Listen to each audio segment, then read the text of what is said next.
back to my channel, and if you are new, please subscribe. Today I'm basically going to be doing a get ready with me. I look like a drowned rat right now, so that's going to be fixed. But I'm going to be doing a get ready with me while I explain to you guys about my surgery and my recovery time for my gastric sleeve. Okay, so basically for 2 days before my surgery, I had to do a water-based cleanse. So I had to drink nothing but water and Premier Clear, just so when I go in for my surgery, my stomach is just empty and ready for them to work on. And another thing they gave me before my surgery is this disinfectant soap that I use the night before my surgery and the morning of my surgery. It just gets it ready for your surgeon to be doing surgery on your tummy, just to make sure everything is clean and all of that. So basically, the morning I woke up, my parents took me, and right when we got in there, there was no wait time because I did all that over the phone, just like so I didn't have to go in there and do paperwork. So there was no wait time. Got in there, they got me to the back. They had my parents wait out in the waiting room, and they got me dressed in like the hospital gown and stuff like that, and got me a room. And then my parents were allowed to come back, and basically I had to wait for 3 hours because my surgeon just got done with doing a surgery for someone else, and then he left for lunch, so I ended up having to wait for him to come back. But it was okay because they have to prep you, they have to give you some medication before the surgery, and it was nice because I was able to talk to my parents and stuff. And I was nervous because as maybe some of you know or don't know, I struggle with severe anxiety. So yeah, I was pretty darn nervous, but ready, definitely ready. So once my surgeon was there, he came into the room and he talked to us, and he just was wanting to know if I have any questions and all of that. And my anesthesiologist came in as well, and he talked to me, wanted to see if I had any questions too, which it's really, really comforting because you feel like you're in the best care with them because they are interested in how you're feeling and your needs, and I just felt very, very comfortable.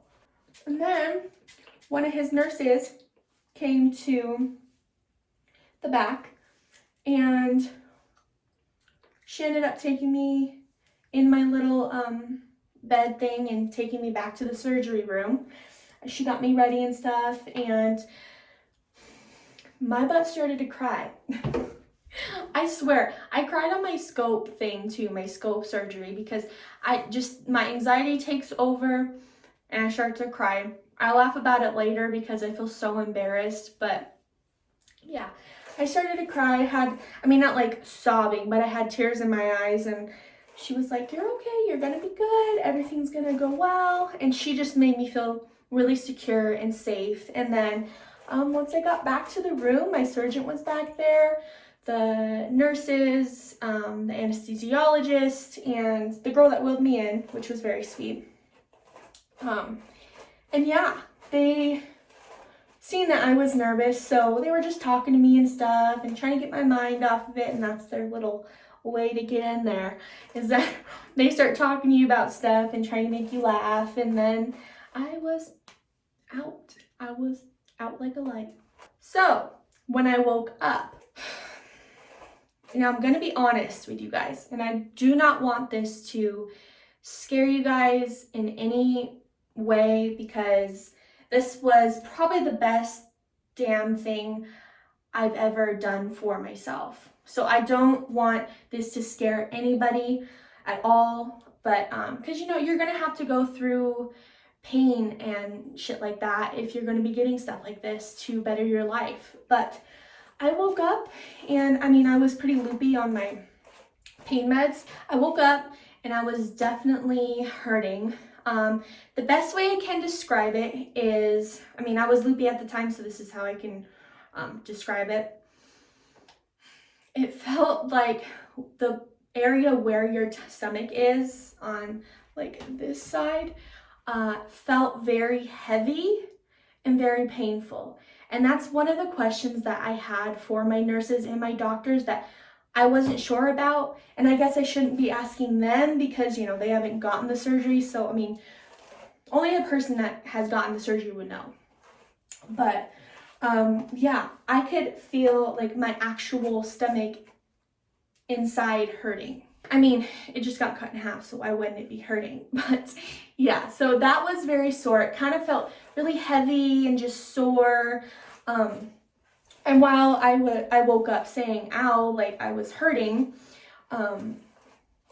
they gave me some pain medication and stuff like that, and then I was out again. I did see my mom and dad, but it was very quick because I was so loopy and half asleep, and they were sitting beside my bed, and yeah, I was just in and out of sleep. A couple hours later, my mom and dad left because my mom had to take care of my dogs and my dad had work.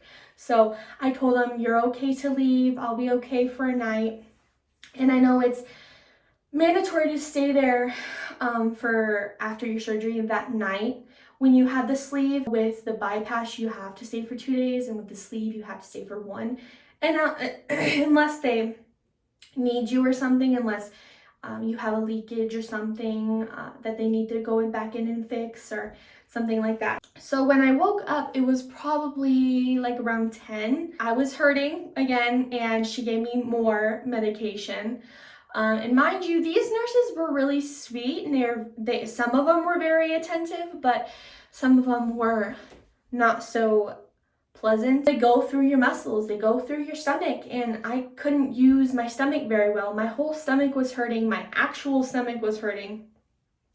And they would kind of just look at you like come on, I'll help you up, I got you, come on. Like, and they were attentive, but they're kind of like a little like not understanding.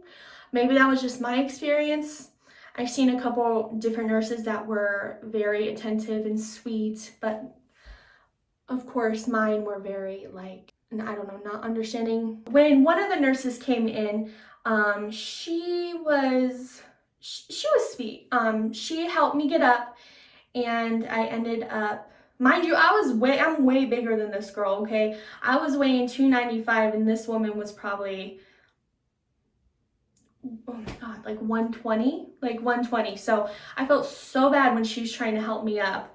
But yeah, she helped me get up. She walked with me down the hall, because you get like this little walker thing, and you walk because you're kind of hunched over a little bit, and you kind of lean your arms on it and you walk down the hallway, or you can try to stand if you want to. But yeah, she helped me walk, she helped me go to the bathroom. And this is one thing that I want to let you guys know that kind of scared me throughout the whole thing. And I don't want this to scare you guys to where you don't get the surgery, because this was just my experience and how my body reacted and how I reacted. So yeah. So after she helped me go to the bathroom, I told the nurse I wanted to kind of sit up instead of in my bed, because my butt was hurting and my back was hurting for laying for such a long amount of time. So she set me in the chair, and I'm not too sure what she was doing, but she walked away for a second, and I kind of relaxed, and I felt loopy because, of course, for my surgery, they gave me fentanyl and I don't know, maybe some other stuff. I'm not a doctor, but I know they were giving me oxycodone for my pain. I'm not sure if they were giving me anything else, but I know oxycodone was one. So I still had the kind of fentanyl in my system with the oxycodone. I sat in the chair, and I kind of laid my head back. You know, my little monitor was like over here for my heart rate, my oxygen and stuff like that. So I remember I was laying there, and I laid my head back, and I was just tired, and I was in pain, and I didn't get a lot of sleep, and I closed my eyes. Well, I thought I was just kind of resting for a minute, until I heard like beeps going off, and I wasn't really paying attention because again, I was loopy and tired. But that little nurse runs in again, and I hear her saying, wake up, honey, wake up, honey. And startles me, and I look over because I hear the thing going off, and my heart rate was kind of okay. It was low, but it was okay. But my oxygen was very, very low. My oxygen was like, oh gosh, I don't know. My oxygen was really low. I don't want to give you guys a wrong number, but I think it was somewhere around like 55 or something. It was something really, really low. Not too sure. I was really, really loopy, so I don't remember. But yeah, so my oxygen was really low. Well, she looked at me and she's like, you need to breathe. You need to breathe. And I'm like, am I not breathing? Like, what? It was like, did I stop breathing? And she's like, well, and this is how she explained it. I'll explain it the best I can. She said, with the pain medication, like the oxycodone and stuff like that, like very heavy drugs, with the oxycodone and fentanyl, it can kind of make your body forget to do what it's supposed to do, sort of like breathe, the most important thing your body's supposed to make you do. And yeah, I kind of stopped breathing for a minute there, and I guess that's why my things were going off, and my oxygen was really low. And yeah, that was very scary. And after that, I told her, I don't want those anymore. I don't want the pain meds. I don't want any of that. And she's like, okay, well, we'll talk to you in a couple hours, and we'll ask you, see how your pain is, and see what you think then. And I understand because I was under, heavy medication. So, the night goes on. I'm in pain. I'm getting help going to the bathroom, and I think I only walked once that night. I was very, very tired. But yeah, so ended up, I think it was like 3 a.m. at this point. I woke up, my new nurse came in, and I told her I was in pain, and she's like, okay, well, and then she was about to shoot my thing with stuff, and I told her, no, I don't want that. I want something else. She's like, do you want Tylenol? And I said, yeah, and she's like, okay. So yeah, basically through this whole hospital experience and recovery experience, I was taking Tylenol. While everyone else was just on like heavy pain meds, I was just on Tylenol. So yeah, long story short, my mom ended up coming back to the hospital that next day. And, I'm laying in my bed after I walked a couple times with my mom, but let me tell you this, while I'm on my Tylenol, because I'm too stubborn to take the other ones because I'm scared to death that I'm going to stop breathing again, everyone else is on these heavy pain meds, and they're all just, walking with their little things with the bags on them, and they're walking like, how are you doing? Everybody else. Well, my ass is walking like this on the little thing, and I can't even talk. I'm just in pain, severe pain, because I was on Tylenol and they're on heavy medication, and good for them. I wish I could have did that because of the pain I was in, but my surgeon said, if you can deal with your pain on Tylenol, then that's even better, because no one likes to put you on that heavy medication because it can lead to addiction problems. But yeah, and I will explain more to you guys in a minute. I'm going to dry my hair and then talk with you guys more and start to straighten my hair. I really hate how you can get copyrighted on YouTube, because I'd be playing music right now. I love listening to music while I'm getting ready. I'm sure everybody's like that. Put your head on my shoulder, hold me in your arms, baby. Okay, got that dried. Basically, when my mom was there, she helped me. Some of the nurses helped me, but my mom helped me the most, because really I felt comfortable with her, like her taking me to the bathroom and pursing my tummy, hanging out, and just, stuff that normally people may be embarrassed about. I love her. She's the best mama ever. The last thing I had to do in order to get my booty home was they wanted to make sure that I could drink water, that I could get the water down and keep it down, as well, a Premier Protein. So, which I was so ecstatic for, because while I did that water-based cleanse, that was hard. That was very, very hard. I felt no energy. I felt so sick. I had a headache. I had sugar withdrawals. It was terrible. It was terrible. So when I was able to get that shake that next day, I'm like, I am getting this, and I'm getting it down what they want me to get down, and I'm keeping that down because I'm going home. I already told my body, you're getting this down and you're keeping it down, and we're going home. When the nurse came in and gave me the shake, ended up drinking it, keeping it down, ended up drinking my water and keeping it down, and yeah, they told me I could go home. There's like a little class you have to do while you're in there the next day, and you just go talk with a nutritionist with your huge group that basically had the surgery the same day I did, and then you go in with them regardless if they got the band, if they got the sleeve, if they got the balloon, if they, whatever they got for their weight loss surgery, they were in this room with me, and we were all listening to this nutritionist. She was kind of just giving us a heads up on things like what we're going to be eating for the next few weeks, how we're going to be feeling, if we have any questions, just all of that. So after that is when I went home. My dad actually picked us up, and I was sent home. So basically, right when I got home, that first week, I was just on my shakes and water, and I was getting everything down pretty well. I didn't struggle. I never got nauseous. I mean, I even took the nausea thing off, because they put a nausea thing behind your ear. And be careful, because when they put that nausea thing behind your ear, if you touch it, it could make your eyes dilate, whatever is in it.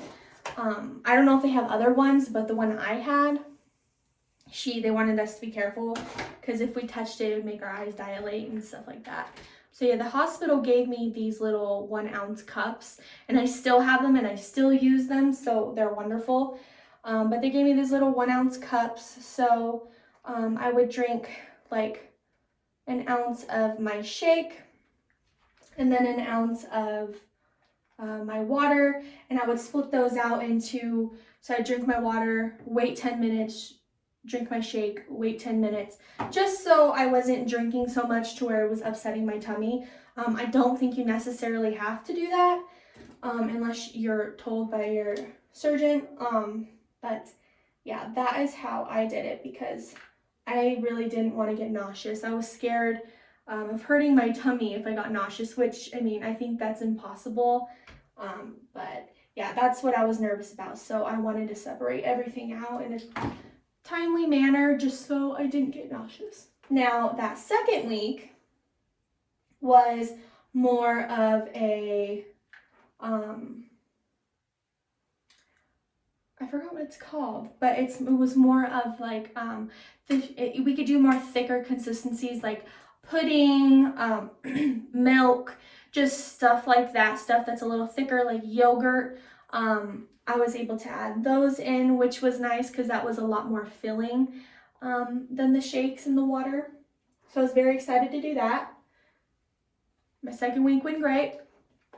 Got all those down without being nauseous. And then my third week, I was able to incorporate more soft foods, like pureed stuff. You could do like a sweet potato, you could do applesauce, just, I'm sure you can tell where I'm going, like just very soft foods that are gentle on your tummy. And that was wonderful, because I missed food so much. Like I missed just the feeling of my tummy being full. I didn't necessarily miss like the bad foods. I was missing just my stomach having some sort of food in there and feeling nice and full has been my favorite week.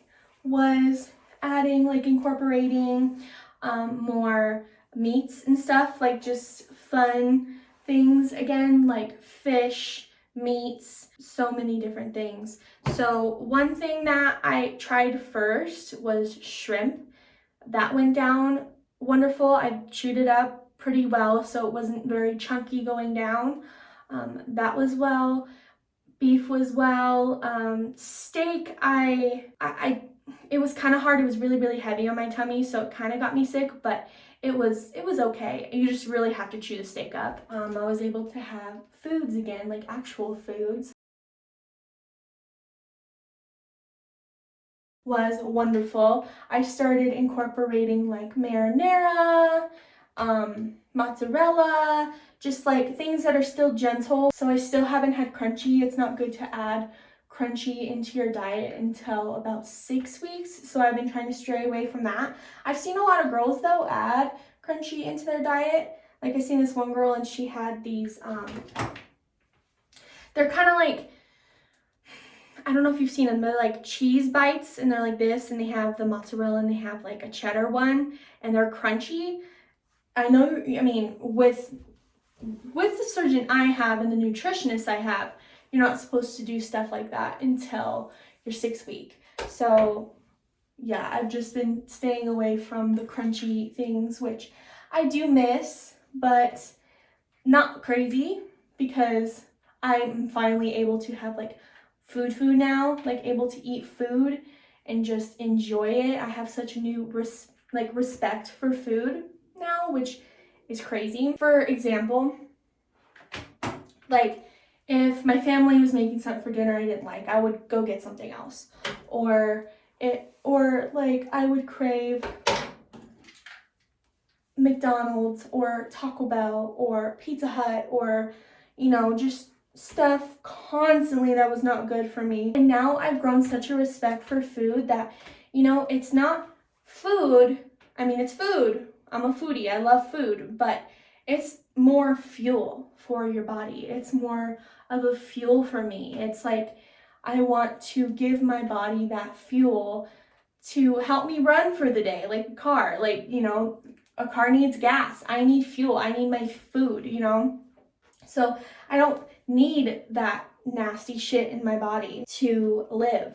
But yeah, so that's what I've kind of been doing for my 5th week. My 6th week is coming up, which is very exciting, which I can start adding more crunchy foods.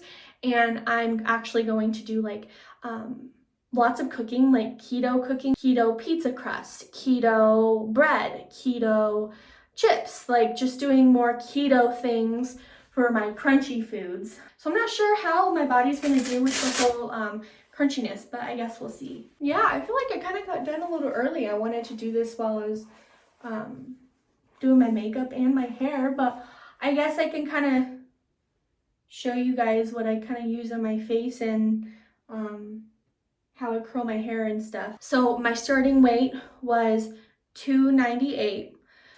After the water-based cleanse thing before I went in for my surgery, I was 295.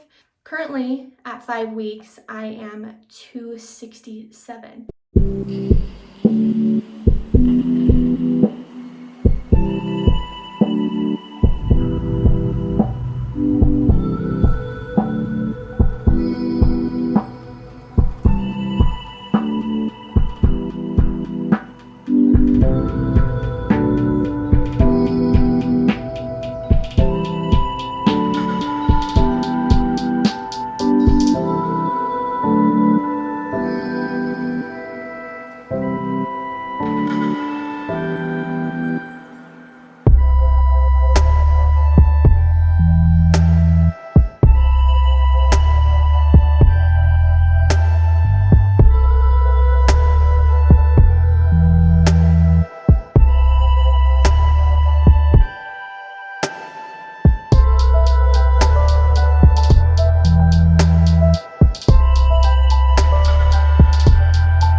So what I want to let you guys know is I am no beauty guru by any means. What I do works for me, works for my face.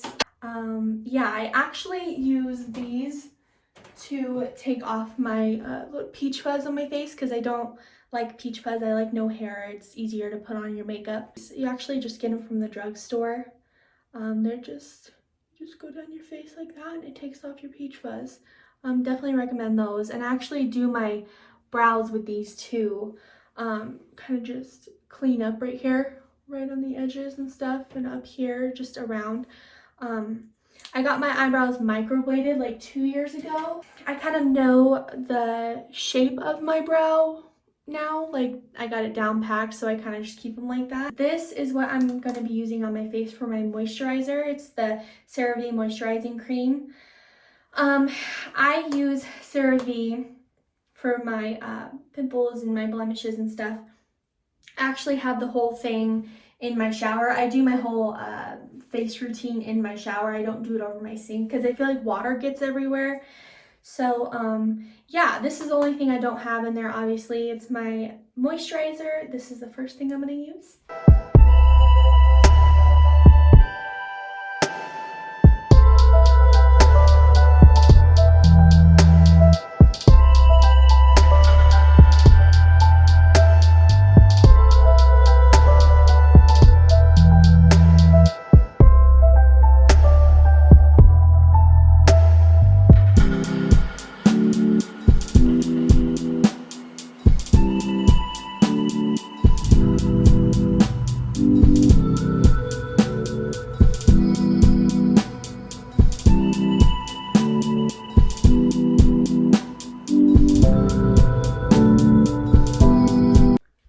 Now, normally what I would go in with is this SPF 30 sunscreen moisturizer.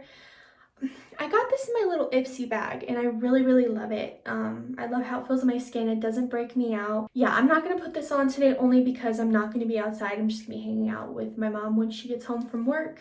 But yeah, this is what I would use if I was going outside. So now that my moisturizer is soaked into my skin, I'm going to use this Real Techniques little makeup sponge. Sorry, it's dirty. I wash it though, but just not like all the time. I'm not crazy about that. And then I'm gonna go in with, I do want to change my my base, like my foundation. I do want to change that, but I just haven't not had the time. But right now, currently, I'm using CoverGirl Aqua Smooth in the color Classic Ivory.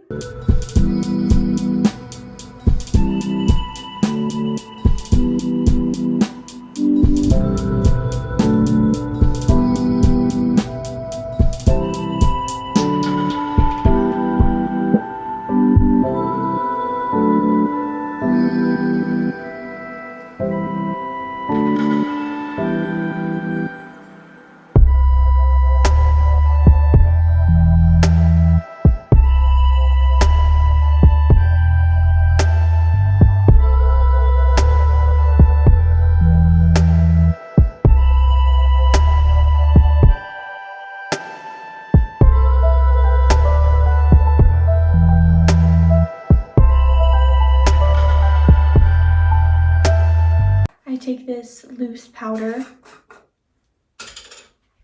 and my little Real Technique sponge and I put it under my eye.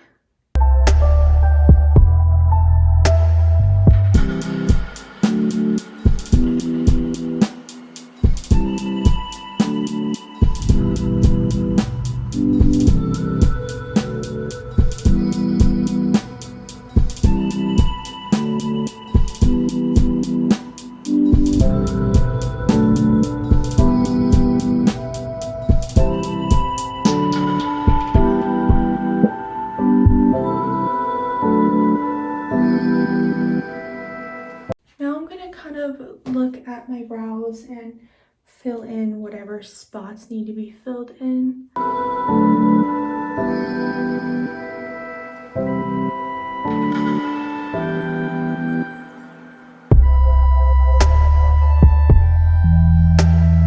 And now I'm going to go in with this L'Oreal Paris Infallible Pro Spray and Set Makeup Extender Setting Spray. And spray it.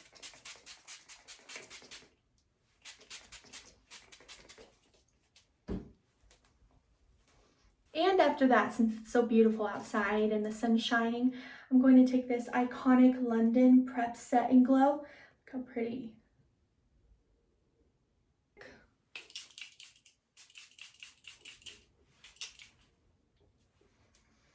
My next step is mascara. I'll show you guys how I curl my lashes because as you can tell, my eyelashes are very straight. They just go straight and kind of down. So I'm going to show you how I figured out how to curl them. I didn't know how to curl them for years, so I went and I would go get lash extensions or just false lashes, but those were damaging my lashes really bad. Going and getting the extensions, they're making my lashes fall out and just very fine and thin, and the false lashes were ripping them out as well, because when you take off that thing you can really harm your lash line. So yeah, I just started doing them myself and I really started noticing a growth in my lashes, and they're thicker, like thicker than ever. They're longer. So I will show you guys how I curl them. It's not that difficult. It's actually pretty easy. So let's start here. I'm going to go to the base of my lash with the lash curler. I'm going to squeeze a couple times, and then I'm going to release, go up just a little bit up the lash, squeeze again, release, go up my lash a little bit more, squeeze again, release, and go to the tips of my lashes, squeeze. So go to the base and then go all the way up, just crimping up the lash.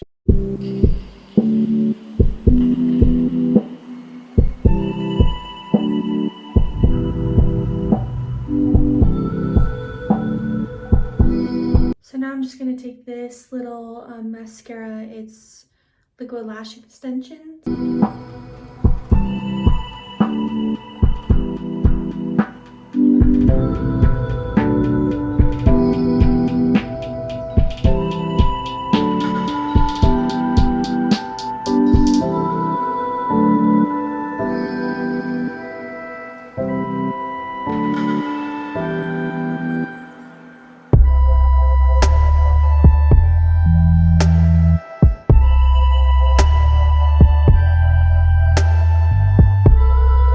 I'm just going to take like a little CeraVe makeup wipe and just wipe the remaining makeup that is on my lips so I can do my lips.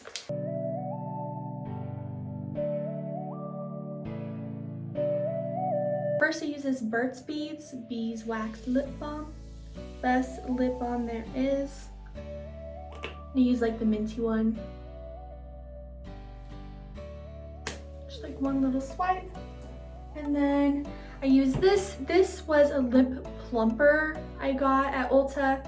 I don't really know if it plumps the lips very well. It doesn't seem like it to me, but it leaves a really, really pretty pinky color on your lips.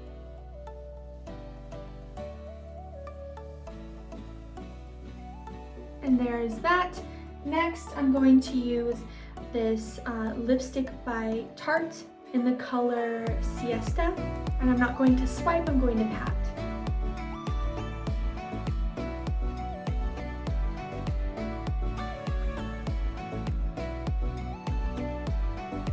Next, I'm going to take this plumping gloss by Iconic London in the color Love Struck.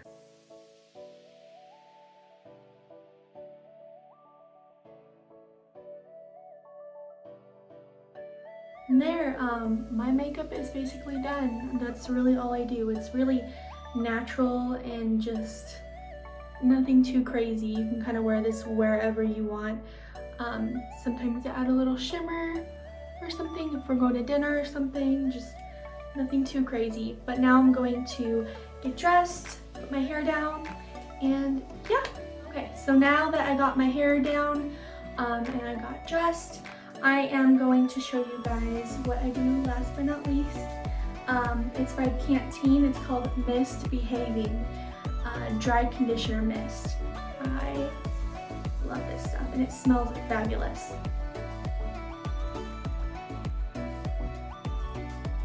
Alright guys, so that is it. Yeah, I feel like my kind of surgery experience and my healing experience kind of went fast, but why not just give you guys a little tutorial how I get ready, because I'm bored anyways. Of course, if you have any questions, leave a comment below, or I will list my Instagram down below, Sleeved Coloradan Girl. Over there I am showing what I eat, just my weight loss, just everything. It's all just like a little diary of everything of how my life is going right now. So I definitely think you should go check that out. And yes, if you are still here, thank you so much for watching, guys. That'll be it for now, and I will see you in my next video. Love you guys.